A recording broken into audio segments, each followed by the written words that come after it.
Roar! Ew.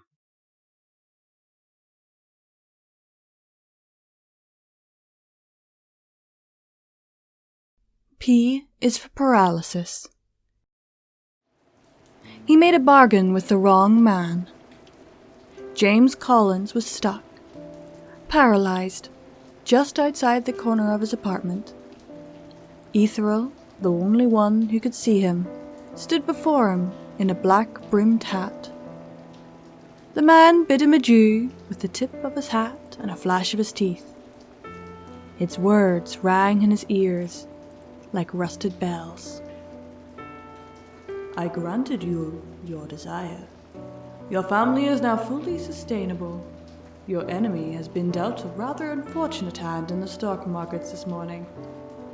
Your son will be set for life. The son of your foe will find himself another unfortunate victim of a drive-by.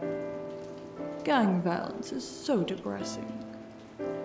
Now, as promised, you owe me this.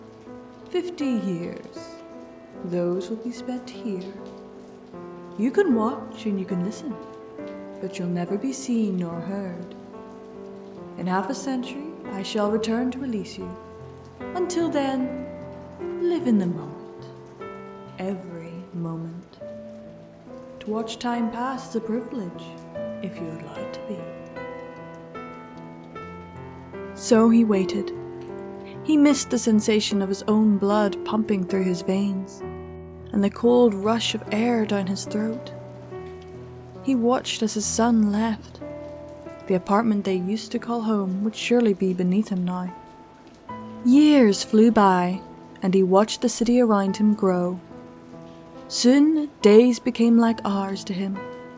Hours to minutes, minutes to mere seconds.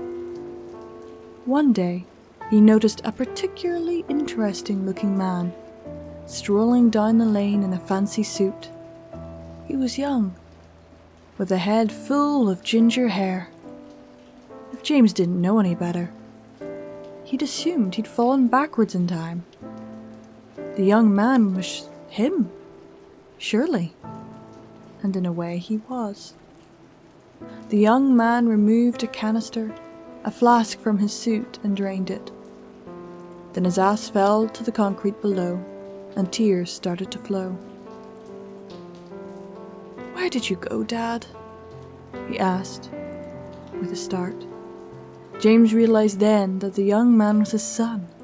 He had come so far, and the years had changed him. James had given everything, so he couldn't imagine why his son had grown so sullen. Tears couldn't fall as his son left his side, walked into the building, and was reunited suddenly. Not 5 minutes later with the ground. He lay beside his father, but his father couldn't touch him. James had 20 years left to go.